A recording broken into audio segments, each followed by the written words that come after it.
नमस्कार दोस्तों, मैं हूं गिरधर और इस चैनल में हम लोग बात करते हैं आपके पैसे को कैसे बढ़ाया जाए। अगर आप इस चैनल पे नए हैं तो इस चैनल को सब्सक्राइब जरूर करिए और बेल आइकॉन दबाना बिल्कुल मत भूलिए। आज हम लोग बात करने वाले हैं म्यूचुअल फंड के बारे में। जी हाँ, म्यूचुअल फंड क्या है, क्यों है और इस पे हम लोग इन्वेस्टमेंट कैसे स्टार्ट कर सकते हैं और क्यों जरूरी है। दोस्तों, मेरे आगे वाले वीडियो में हम लोग बात कर चुके हैं 50-30-20 रूल के बारे में, जहाँ पे हम लोग 20% जो ब्लॉक है वो हम लोग इन्वेस्टमेंट के लिए छोड़ रखा है। तो इन्वेस्टमेंट में मेजरली कितने चीज़ आती है, कहाँ कहाँ लोग इन्वेस्ट करते हैं, तो बेसिकली 4 चीज़ है। पहली चीज़ है अपने सेविंग अकाउंट में पड़े रहने देते हैं वो पैसे को। सेविंग अकाउंट में बढ़ता रहता है, 4% ब्याज मिलता है, 4% से ज़्यादा आप एक्सपेक्ट नहीं कर सकते हैं। बट आपको इन्फ्लेशन रेट भी देखना है, अभी मार्केट में इन्फ्लेशन रेट कितना चल रहा है। अगर एवरेज इन्फ्लेशन रेट की बात करें तो 3% से 5% के बीच में चलता है। अगर एवरेज पकड़ लेते हैं 4%, तो 4% आपका पैसा हर साल वैल्यूएशन बढ़ती रहती है। अगर आपको कोई 4% सेविंग अकाउंट में ब्याज दे रहा है तो आपका पैसे का जो वैल्यू है वो वैल्यू सेम रहता है हर साल। तो अगर आपको इन्वेस्ट करना है तो आपको इन्वेस्टमेंट ऑप्शन में ये जरूर देखना है कि आपका जो इन्फ्लेशन रेट है उससे ज़्यादा परसेंटेज रिटर्न आपको वो चीज़ दे रही है कि नहीं।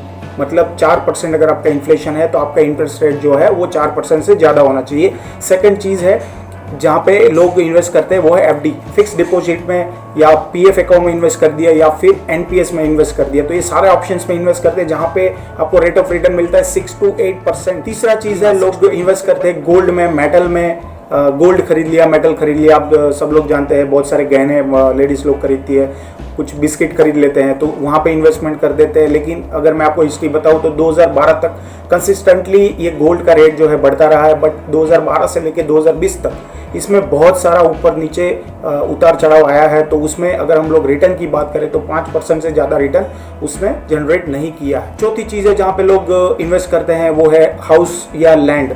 हाउस खरीद लिया, लैंड खरीद लिया, ये भी एक ऐसा ऑप्शन है जहाँ पे बहुत सारे पैसों की ज़रूरत है। अगर आप मीडियम क्लास सर्विस पर्सन है, आपके पास इतने पैसे नहीं बचते कि आप एक घर खरीद पाए, तो ये ऑप्शन आपके लिए नहीं है। पिछले कुछ सालों में एक नया ऑप्शन उभर के आया है जो है स्टॉक मार्केट। स्टॉक मार्केट में आप इन्वेस्ट करके भी आप एक इन्वेस्टमेंट ऑप्शन के जरिए आप देख सकते हैं। बट स्टॉक मार्केट में रिस्क ज़्यादा है जो बाकी की 4 कैटेगरी जो मैंने दिखाई उससे कंपेयर करें। सेविंग अकाउंट है, आपका एफडी है, वहाँ पे आपका जो रिटर्न है वो फिक्स है, आपका रिस्क बहुत कम है लेकिन आपका रिटर्न है वो ज़्यादा नहीं है।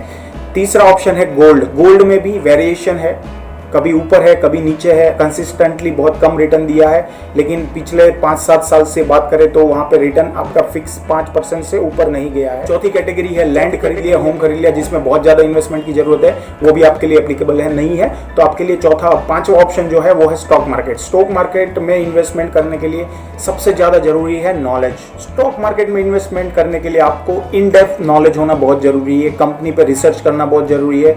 बहुत सारे ऐसे लोग हैं जो बिना सोचे स्टॉक मार्केट में इन्वेस्टमेंट करना चालू कर देते हैं। किसी ने बताया ये स्टॉक में इतना उछाल आने वाला है इन कमिंग फ्यूचर, तो उसमें डाल देते हैं और फिर पूरा पैसा गवा देते हैं। तो आपको दोस्तों कभी भी स्टॉक मार्केट में डायरेक्टली इन्वेस्टमेंट नहीं करना है, पूरा जानकारी होने के बाद ही इन्वेस्टमेंट करना है। स्टॉक मार्केट में किसी भी कोई कंपनी का स्टॉक जब आप खरीद रहे हो तो उसमें बहुत इन डेप्थ नॉलेज की ज़रूरत होती है, इन डेप्थ एनालिसिस की ज़रूरत होती है।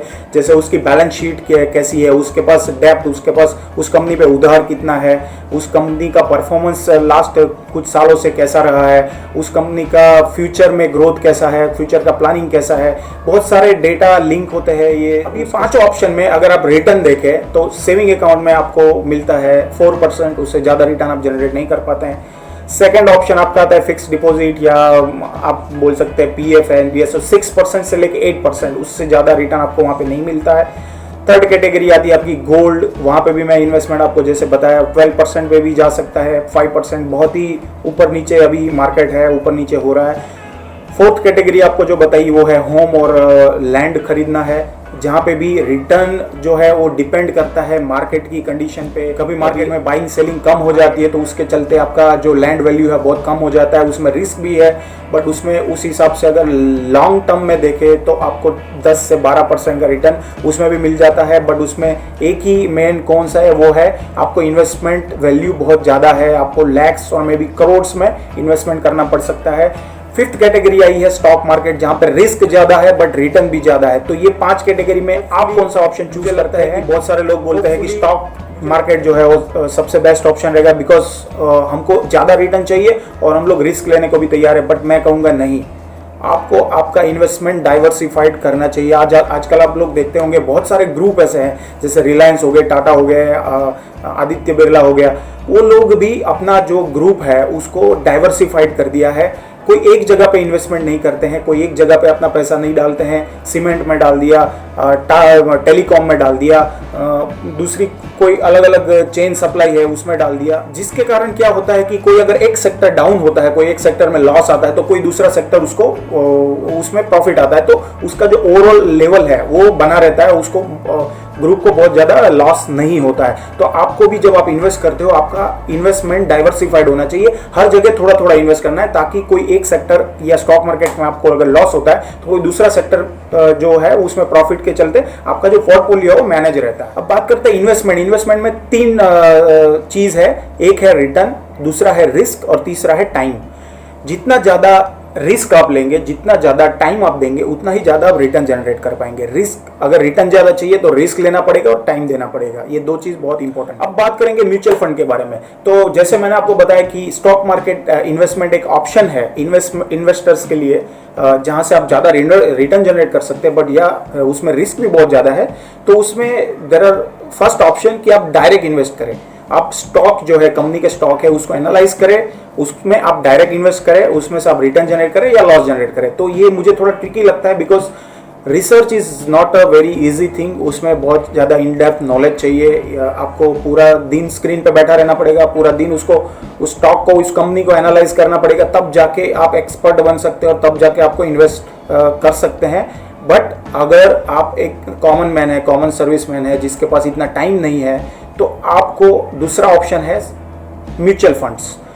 म्यूचुअल फंड्स में क्या होता है कि आप आपका पैसा एक एक्सपर्ट को देते हैं जो इस काम में माहिर है, जो इस काम में डिटेल एनालिसिस है, किस कंपनी ऊपर आएगी, कौन सी कंपनी नीचे जाएगी, उसमें जो एक्सपर्ट है, आप उस अपना पैसा उस एक्सपर्ट को देते हैं स्टॉक मार्केट में इन्वेस्ट करने के लिए। ऑब्वियसली बात है कि वो मुफ्त में करेगा नहीं, वो अपना छोटा सा कमीशन, वो कमीशन की रेंज होती है 0.6% से लेके 1.5% तक।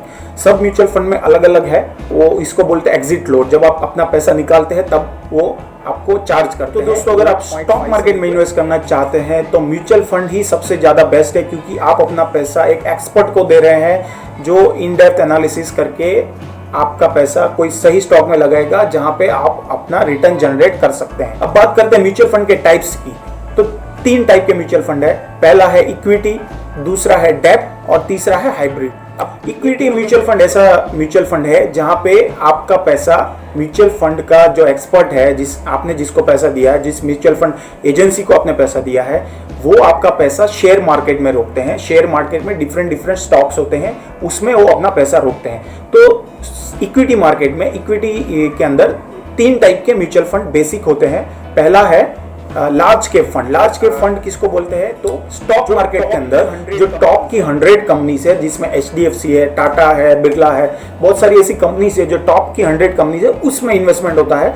तो इस म्यूचुअल फंड को बोलते हैं लार्ज कैप म्यूचुअल फंड। दूसरी कैटेगरी है मिड कैप। मिड कैप में 101 से लेके 250 तक, यानी कि जो 150 जो कंपनी है उसमें इन्वेस्टमेंट होता है। और तीसरी कैटेगरी है स्मॉल कैप। स्मॉल कैप में 251 रैंक से लेके बाकी की सारी कंपनियों में इन्वेस्टमेंट होता है। लार्ज कैप में सबसे अच्छी कंपनी आती है, तो ऑब्वियसली वहां पे आपको कंसिस्टेंटली रिटर्न जनरेट होते मिलेगा और रिस्क जो है कंपैरेटिवली कम होगा मिड कैप और स्मॉल कैप कंपनी से। बिकॉज स्मॉल कैप कंपनी ऐसी है जो इमर्जिंग कंपनी है, जहाँ पे बहुत छोटी कंपनीज जो है वो शामिल होती है, तो वहाँ पे ऑब्वियसली आपको रिटर्न बहुत ज़्यादा जनरेट हो सकता है, चांसेस है, क्योंकि उसके ग्रोथ के चांसेस बहुत ज़्यादा है, बट वहाँ पे रिस्क भी उतना ही ज़्यादा। इक्विटी के अंदर दूसरी कैटेगरी है ELSS, जिसको बोलते हैं इक्विटी लिंक सेविंग स्कीम्स, जिसमें आपका टैक्स, आपका इनकम टैक्स पे आपका टैक्स भी सेव करते हैं 1.5 लाख तक। दोस्तों, इसमें 3 साल का लॉकिंग पीरियड होता है, 3 साल तक आप आपके पैसे नहीं निकाल सकते। तीसरी कैटेगरी इक्विटी के अंदर है sector based fund. Sector based में बहुत सारे सेक्टर्स है,